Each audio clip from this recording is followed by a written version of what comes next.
Hi, I'm James Majesty. You're watching Sickening Drag Performances. Don't forget to like and subscribe. Hi everyone, welcome back to this week's episode of Sickening Spotlight. It is going to be a wonderful episode. We've got a very special guest by the name of James Majesty, all the way from the Boulet Brothers Dragula. Hey Bogdan, how are you? Miss Kendall, nice to meet you guys here. Miss Patton Pending. You guys are going to be in for such a treat. We're going to have James Majesty on here in just a couple of minutes, right here on Sickening Spotlight. And it's going to be really fucking fun. We're going to have a good... We're going to have a good time, and it's going to be absolutely amazing. If you're not following me already on my social media, my name is Reid. I'm the host here at Sickening Drag Performances. I'm the creator behind the fun. I do the videography, the web design for all of our fabulous entertainers, and it's a very fun time. You can follow me on all social media at Electric Reid. That's Electric, R-E-I-D. On here, Facebook, Twitter, Instagram, of course, TikTok, whatever it is, LinkedIn, whatever it is, you name it. We are here. I'm ready to get into this. If you're not already following Sickening Drag Performances, you can do so here on Instagram, YouTube, as well as Facebook at Sickening Drag Performances. You can also do it on Byte app as well as TikTok, and we are at Sickening Drag Queens. They don't allow long handles, so Sickening Drag Queens it is. If you see Sickening Drag Performances on Twitter, it's not us. We do not have a Twitter, so please follow us on all of our social media platforms, and it is going to be such a really fun time here. So once again, we are going to be welcoming James Majesty here in just a couple of short seconds. But before we get into that, I just wanted to do a little shout out to our brand new service. It's called Sickening Sites. Basically what Sickening Sites is I'm a web designer, and I am designing websites for LGBT artists and drag entertainers alike. And you can get your very own professionally handmade website in less than 72 hours for less than your last Uber Eats order. So if you think that sounds like a good idea, you want to be more professional with a website, I think everybody needs a website, to be honest. Head on over to sickeningdragperformances.com and then click on Get My Website Now, and you'll be able to see all the other website clients we've designed for, like Miss Toto, Miss Jackie Cox from season 12, Miss Venus Envy from Orlando, Florida. All of these people are so sickening, and we just want every drag entertainer and drag artist and LGBT artist to be able to have their own professional website and it not be expensive and it not be hard.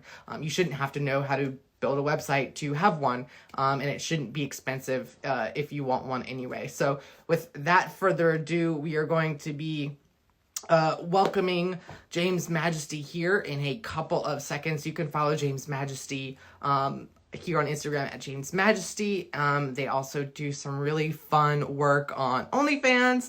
And if you haven't already streamed Dragula on Netflix, you should really do that. It is a fantastic show. Great alternative drag competition series. Yes, I would love to welcome to the Sickening Drag Performances stage a wonderful Miss James Majesty. I'm going to invite them and see what happens. Yes. Hi! Oh my God, it's the pervert of all perverts. Honey, the queen of pervs. How are you, gorgeous? Yes. You know what? I'm hanging in there. We're doing as good as we can here in quarantina. Honey, well, you look good for quarantina. Damn, look at those lips. Oh, you know, Ooh. well, you can't ever stop skincare, girl. You can never do that. Oh, no. That's the cardinal even in the sin. end of the world, honey, eye cream. All the time. Yes, exactly. That's my one item I'm bringing to the island, honey. Oh my God, I love it. How are you, Reid? How's life? House life is good. House life is good. I am doing lots of like e-learning courses. I'm trying to keep my Netflix binging to a minimum. I just got to be productive. Otherwise, you go insane. So, I mean, You got to do what you got to do. What have Yeah, you been honestly. doing to stay busy, to be Oh, honest? God, way too fucking much. I've been doing so much. Also Elaborate. a lot of e-learning as well. I've been Okay. taking some French classes. I'm Word, not that bitch. great, but I'm trying that. I'm writing Yeah. music. My brother and I have been doing music videos like every single day, recording Word. them for all these like digital performances and stuff, Mhm. you know? So we're keeping busy, but only because we're starving artists and we like fucking have to or we'll die. Right, So, right, for sure. yeah, it's great. It's no vacation for us, that's for sure. Okay. So let's see. So let me start it with like a hard-hitting question. All right. So now that all these drag shows are going like online, what do you think, what kind of long-term effect do you think that's going to have on the drag community as a whole? Ooh, I mean, I see it going two different directions, right? Because right now, the reason it is in this revolution, this digital age of drag, is because we need it.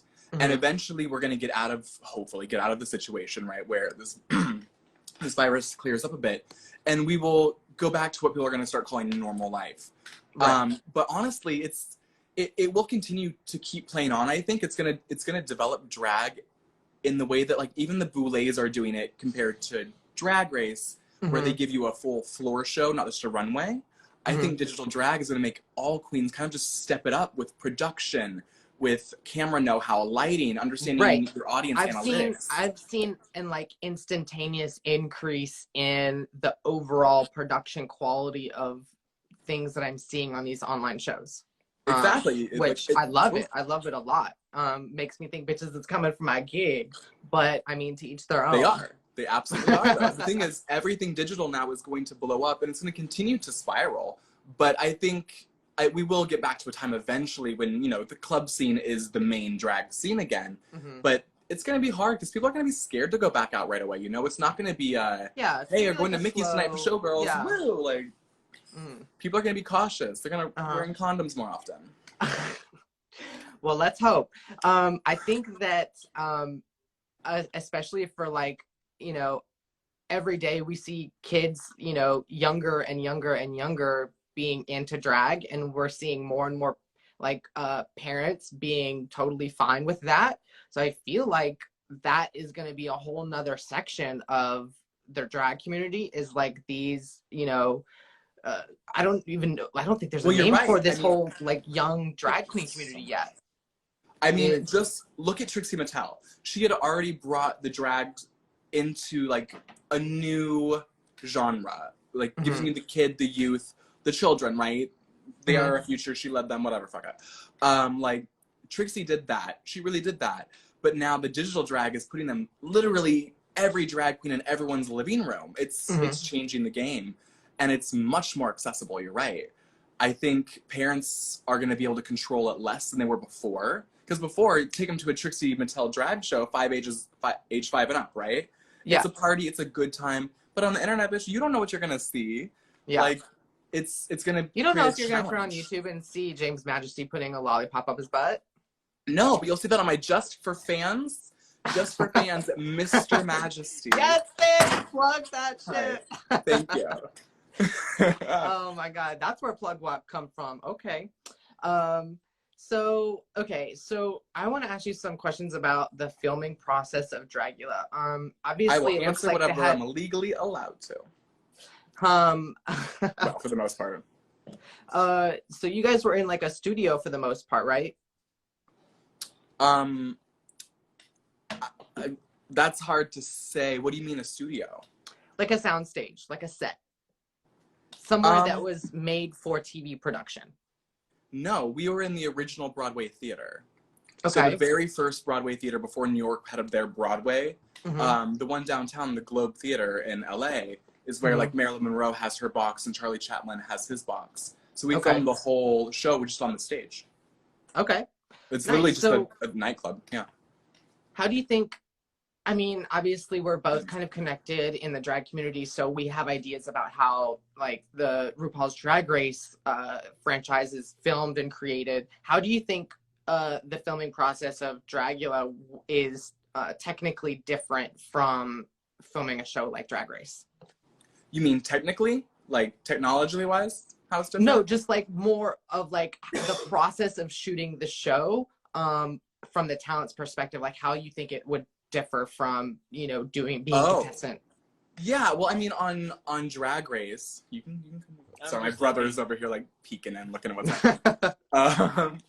On Drag Race, you know, you are on ice, and you have a production crew that's watching you, and they don't really. I'm not gonna say they don't care about you, because I'm sure they're human beings and they got fucking hearts and they care, right? Just unless you're transgender, supposedly. But I'm sure they care about you in the way that they should. But on Dragula, it's so different. Just at the baseline of family values in a way, even, you know, like you are so close to the producers and the cameramen and the boulets themselves. I mean, they direct produce the whole thing, so you're right there with them the whole time. I haven't been on Drag Race, so I don't really know anything much about the workroom specifics besides what I've heard from friends that have been on.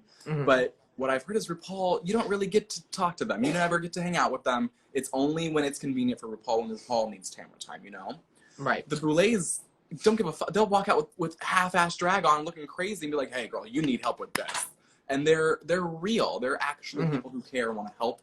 And I think that's why our community is jumping on their back so fast with this whole idea of, like, inclusiveness and with transgender and AFAB queens, and I know there's other words people use for these, but there's a million words I could use. And it's just, I don't know, it's a family-based show, Dragula, even though it's dirty, incestual, and disgusting. Right, yeah. Family-based, yeah. I don't know. Okay. So, like, let me see.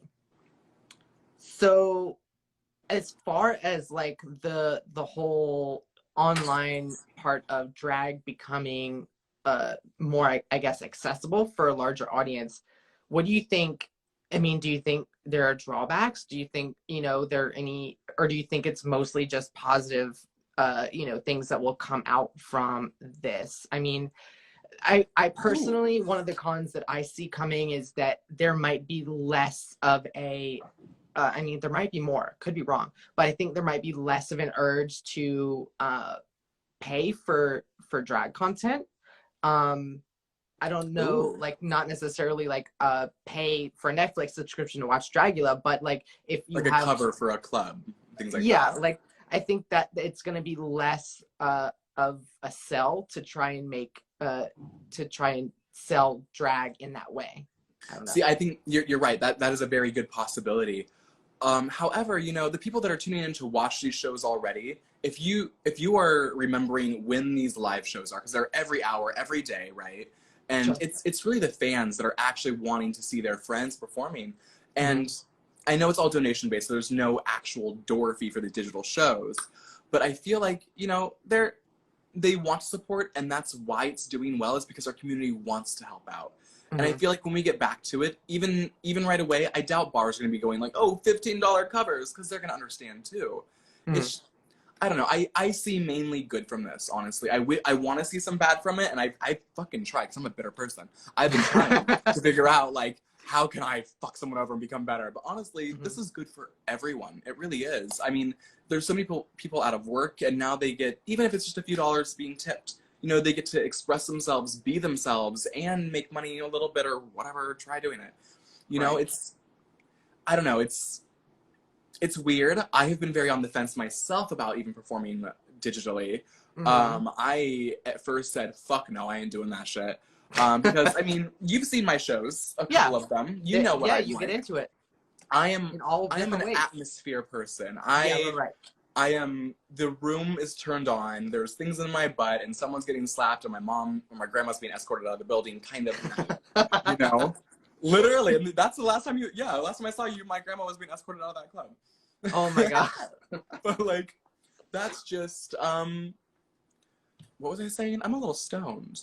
What? Okay, work. No, I mean, that's a good way to answer the question. So like, obviously, it's kind of a generational thing for a lot of drag entertainers to be on social media more often than not. So you're a great example of someone who, I mean, just even outside of your drag persona, you've got a pretty decent social following. So for people that aren't as active on social media that are drag artists, I feel like they might have a harder time, you know, jumping onto the train solely because they don't have an audience. So what do you think it's affecting them, or do you think it's easy for people who are experienced but just not, you know, as social media friendly as someone like you to get onto this whole live train? You see, I see what you mean. Bizarre, honestly, how to answer this one, just because I mean, you got a bunch of, I mean, you have a bunch I've of had, like, before I was doing drag, I was already like internet famous. So like I had a platform on MySpace as a boy named James Majesty, and it just domino effect to who I am today. And my following still isn't that big. I've lost it many fucking times, or everything's been deleted.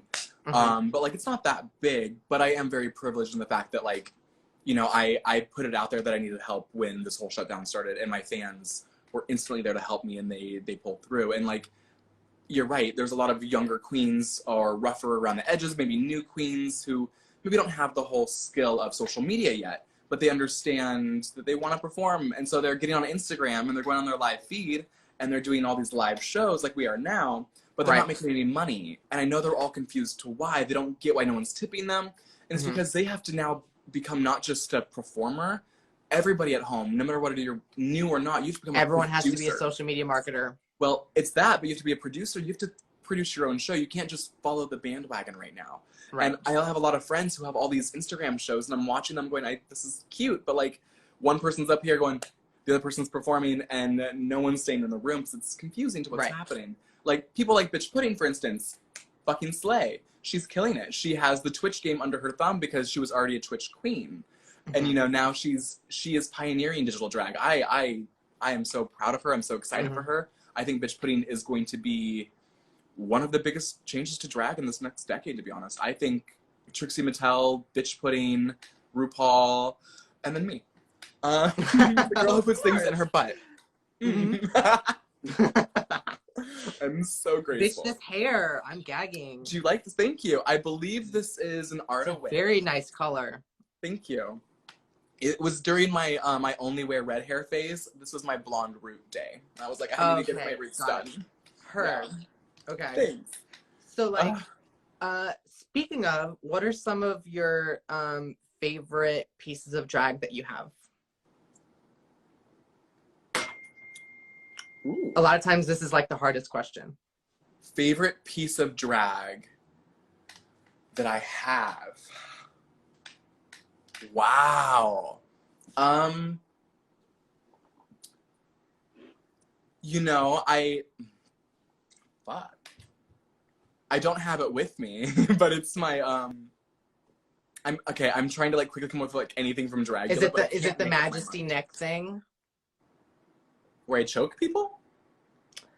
What? No, I thought I saw you wearing like a Majesty, like it was either like something, I don't know. My stuff is expensive, honey. Those are on Amazon. I think my favorite thing is either, the people in the comments are getting it right. Y'all are knocking it out. The wedding dress from Dragula, because I spent so much time, money, and my skin turned purple and yellow while making it. Or my Mad Max look from the same show, of course. That one was honestly my favorite because it was, that was my drag epic. Is very gender fucked. It's very much, I'm a dude in a wig. But I'm a really fucking pretty dude. I'm not Miss Toto. I'm kidding. I love her. I'm kidding. But did you see her performance of what was that Bird Box? Her Bird Box number she performed? Yeah. Oh my god, it was so good. I cried. I love her. But back to me. Any other questions? Okay, cool. So how is your OnlyFans career going? I must ask. Well, I'm happy you did. I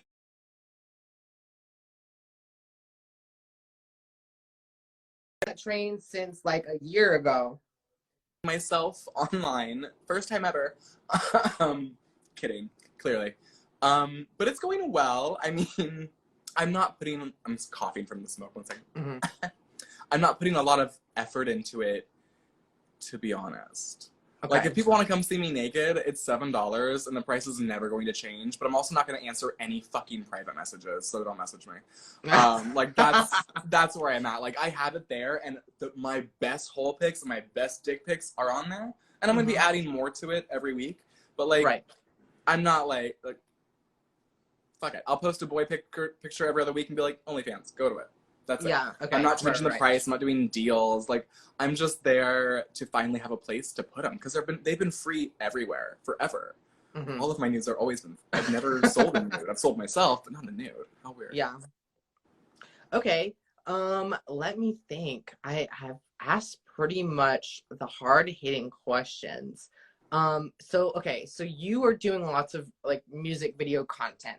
So how often, so obviously you said you didn't really originally feel like you were going to be doing a lot of digital shows. So, I mean, obviously you're doing content now for them. So what has changed? Did bitch be like, bitch, do me a favor? Or no, I haven't actually been involved in Bitch's show at all. But I think I have to apply for it. She was not going to ask me. I have to apply for it. Just to be honest. But like, I don't know what changed. I was at home. It was 2 weeks after I said no, 2 weeks into the quarantine, and I was like, I'm fucking bored. I'm really bored, and I haven't done drag in like a month, and I just needed to do something. And one night, I stayed up until like 6 in the morning, and I put a music video together. Sorry, burp. Oh, another one. I just put together a music video, and it came out bomb. I mean, it was my first attempt at doing one, and I put it on my timeline. Y'all can go check it out. It's called I Cannot Sleep at Night from the band Kid. It's one of my favorite songs. And I just did it for shits and giggles, and it was cute. And like, I'm not a dancer. I'm not a choreographer. You're not going to see me death drop. If I do, I will just drop dead. Like, it's not going to happen. But you get to see me kind of be in my real element. It's my real bedroom. It's me on my bed, like, just being cutesy. And then I just thought, you know, I can do this. I produce music already. I've done music videos in the past. Like, I can do this, and like, I should do it to help inspire everyone else that is probably on the fence about doing it. So it's like, I just want everyone in the community to feel welcomed and have a place, and I want to be a part of that place. So I'm just fucking doing it. Here we are. Okay. Yeah. So like, on that same note, do you think, like, are there any kind of like things that don't really come easy to a drag queen, specifically during quarantine? Like, a lot of times, like, is there anything that you wish were easier as part of this process to I guess make content? Is it like, do you think the editing is weird, or like, what's your least favorite part of the process of like doing these virtual endeavors? The performing part. That's what I hate. And I've always hated performing, but what I hate even more about it now is because I am a performer. I say I hate it. I don't hate it. But what I hate about it now is that I have no energy from anybody else to give me when I perform. So like, I can sit down in front of the camera and perform a song, but they're all fucking sad, depressing songs right now that I'm wanting to perform. But normally it's like a dirty ass rock and roll, put my balls in your forehead number. I need the audience screaming at me and fucking throwing beer bottles at me for me to get into that vibe, you know? Fucking, I can't do that with my brother staring at me from the corner. Like, I'm not feeling the same vibe. So like, that's been my biggest issue for me. Production with like filming and editing, that's what I'm good at, and that's not an issue for me. It's just the performing. I miss people, I miss interaction, I miss making out with boys. Okay. So much. Yeah, same. I haven't had anyone over in like a solid week, not a solid month, over a month. The truth just came out, a solid week? Yeah, you just fucking moved to Pennsylvania. You're like, let me get on Grindr, because I just, oh wait, everyone now. Well, everyone go I haven't had anyone over in over a month, but I have traveled a little. Ooh. Ooh. Yeah. So yeah, I'm ashamed about it because, you know, it's quarantina and we shouldn't be doing that type of thing. But it was to go look for a place. Trust me, I understand. It was a place that was for rent, so. You were just house hunting, looking for a good place to put your load. Just a place to put my things. Whether or not they were in my pants is unload your baggage. You know, exactly. Depression, anxiety. Yeah. Yeah. All of that, all the things. Oh, My God, I wish I could sneak out and do that. Like I have thought about it. I haven't opened Grindr since the quarantine started because I know myself. Yeah. And like, yeah, I'm home and I'm very, very, very lonely. So if you guys aren't following me on Twitter, it's Mr. Majesty. Come James kiss the Majesty. princess to wake me up. Yeah, very. Yeah, bad. wake me up. Actually, me. You know the song "Bring Me to Life," Evanescence. We just filmed a music video for that, and bitch, it's fucking good. We're gonna perform it at this Paris show that we missed because our tour got canceled. But now because of digital drag, I still get to do my Parisian tour. Amen. Kind of. It's cool. Yeah. People in the comments are asking my Scorpio sign. It's Scorpio. There you go. Yes. Sorry. By the way, if you want James to answer your messages, just go to a drag convention, be a twink, and he'll give you his number. So you don't have to be a twink. Oh yeah, that's true. I've seen the videos. No, I'm just kidding. I asked, but he didn't ever show me the videos. I didn't show you any videos. No. Oh, from the convention. Yeah. Oh. I was like, bitch, you didn't get no video. Anyways, so you kind of alluded to the fact that drag is something that may kind of be fading out of your life, in some type of way. So like, but obviously James Majesty was a character before drag, so I would assume it would carry through. Where do you think James Majesty is? Do you see it being more of like do you see yourself being more of a producer, or do you see yourself going in like still the performance direction, just maybe not as much drag? Like, how do you see yourself going forward, like more in the long run? Yeah, I haven't announced that I'm quitting yet, but you know, I'm seeing myself in a different way, and it's past my ego and past my name that I created, so past the character. And the only reason I'm leaving drag performancing and touring and things like that, where it's I don't have the fire anymore. You know, I've been doing this for 13 years. I've been doing this for a while. I look younger than I am, but I'm young. And so it's like I've gotten my thrills and my joy, and all of the dreams that I wanted have fucking come true. I've been very blessed and very privileged, and I've gotten the things I've wanted, and I've worked really hard for them. And it's like I could keep on going. I recognize in myself right now that if I keep going, I'm gonna fucking make it huge. But I'm never gonna be satisfied with it, I think. Right. I'm not gonna find what I'm searching for. I'm not gonna find that enlightenment, that happiness inside of myself. And I was raised by a shaman, so I come from a very different background. And like, drag is beautiful and so superficial, and I think I'm hurting people more than I'm actually helping them with my drag, because I think the confidence that I have that's created my drag was completely fabricated, and it was fake. And I believed in this idea of making yourself more beautiful and glamorous to be a better person, to be a better ego, a better version of yourself. Creating a fake name to hide behind. And yeah, now I have this incredible personality and charisma, and I am confident as fuck. Right. But I am so depressed, and I am so unhappy, and it's been like that for years. And it's gotten worse and worse. And drag doesn't give me that love, but makeup does. So I will be continuing with makeup. I won't be continuing touring. I'm doing one more final European tour next year, and it's my farewell show. And then I'll be continuing with makeup. And for the next 5 years after that, I will have a line coming out, and I'll be focused only on that and changing my life in many, many aspects of the way. But that'll be announced. Whoever's watching right now, y'all know now, but that gets announced at the end of the year. Okay, perfect. Yeah. Well, I definitely identify with that, because I'm definitely the type of person, I'm never quite fully satisfied with, you know, the way that I am able to kind of like grow a brand, I guess. I mean, I've been at this whole Sickening drag performance thing for like 5 years now, and I'm very impatient.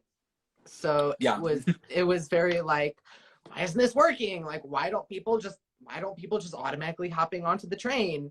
And so like, it's been, you know, the types of business avenues that I've tried to go down and then had to back out of and then keep going have been many, and you know, I would say far and few between, but it's like the opposite. I've done so many things in such a short amount of time, And it's like, it's hard to figure out exactly where you can excel and exactly what's going to make you happy. So, I mean, a lot of people don't ever figure that out. So it's definitely a philosophical like thing. Wow, getting deep in this live today. And to be honest, this is who I really am. Like, I mean, we've only hung out at festivals and events and parties. Like, right. the real me behind the makeup, but in my pajama shorts, is just a very, very spiritual person. I'm very down to earth, but I'm still a cunt. I'm really, really spiritual cunt. But yeah, I mean, I just think there's a lot more to the world than drag, and I've given so much to drag, and drag has done so much for me that I'm excited to explore how I can give to the world in other ways, and maybe, you know, maybe change the drag game from an outside point of view in the future in a different way. Instead of me trying to perform everywhere and be famous and be someone, I don't want to be famous. I wanna be happy, and I really want like to have a little house somewhere in the middle of the woods. That's how I was raised. But, you know, someday it'll happen. Until then, I'm going to pretend to be a bitch on TV, suck a lot of dicks, and talk about how pretty I am all the time. People seem to love it. Okay. Well, yeah, thank you so much for hopping on with me. Do you have anything that you want the children to know before about you or about your new virtual music videos or anything like that? Where can I find you other than here and OnlyFans, obviously? Yes, I mean, clearly if you Google James Majesty, you can find me everywhere, but the best place is on Instagram, James Majesty. You probably already follow me if you're here. If you're not, do it. Twitter, if you're nasty, it's Mr. Majesty, same as the OnlyFans. And then coming soon to Just for Fans will be my dirty drag performances. It won't be porn, it won't be drag, but it'll be the right in between where you really can't find anywhere else. And you can pay to see those. Yeah, absolutely. Perfect. So everybody watching, you better go follow this house. They. Yes, they. Or he, amazing. Actually, it's he in drag. He is a boy too, but he. Okay, of course. Good to know. But thank you so much for coming. It's been an honor having you, and I look forward to working and chatting more in the future about this. This is super exciting stuff. Yes, absolutely. And I'm excited for this website you're making me, which the children should know about too, y'all. If you need a website. Y'all ain't ready. Yeah. Yeah. All right, darling. Well, I love you. You do you, and I'll talk to you soon. Love you too. Thanks for the chat. Bye, baby. Thank you so much, everyone, for tuning in. This has been today's Sickening Spotlight with the amazing James Majesty. It was amazing to talk to them and see exactly what's going on in their kind of virtual quarantine situation and what's going on in their life. If you guys are not following them, please go follow them at James Majesty here on Instagram and Mr. Majesty on Twitter. Once again, I'm your host, Electric Reid. You can find me on all social media. That's here, Facebook, LinkedIn, TikTok, Bite app, wherever the wind blows you, I will be there at Electric Reid. You can follow Sickening Drag Performances for a lot of drag and amazing video content on YouTube, here on Instagram, as well as Facebook at Sickening Drag Queens. You can find us on TikTok and Bite app at Sickening Drag Queens. And then if you're not already following us on all of those, please do so. We did just launch our new web design service for LGBT entertainers and drag artists alike. It's called Sickening Sites, where you can go and get a sickening, professionally handmade website in less than 72 hours for less than your last Uber Eats order. So if you think that sounds amazing, you've been wanting to get a website, you just haven't had the time or the skill, but you really need one, you just want to look a little bit more professional. We have sites for as low as $30, literally less than your last Uber Eats order. Please go to sickeningdragperformances.com and click on Get My Website Now in order to get started. You'll be able to see all of our previous work, some clients we've worked for like Miss Toto and Jackie Cox, and then you'll be able to go ahead and get started getting your site in 72 hours. So once again, that's sickeningdragperformances.com. Scroll down and click on Get My Website Now. Thank you so much for watching, guys. This has been episode... I think it's episode 8 of Sickening Spotlight.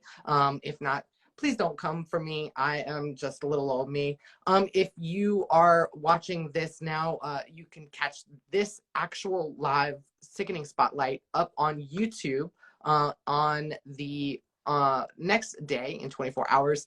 If you are on YouTube watching this, wow, I'm surprised you made it this far. Thank you, thank you, thank you so much for watching and supporting Sickening Drag Performances. Please consider dropping down and sending us your comments and send us that like for the YouTube algorithm. Please also subscribe and hit that bell icon so you get notified every time we upload a brand new video. We've got lots of fun content in store.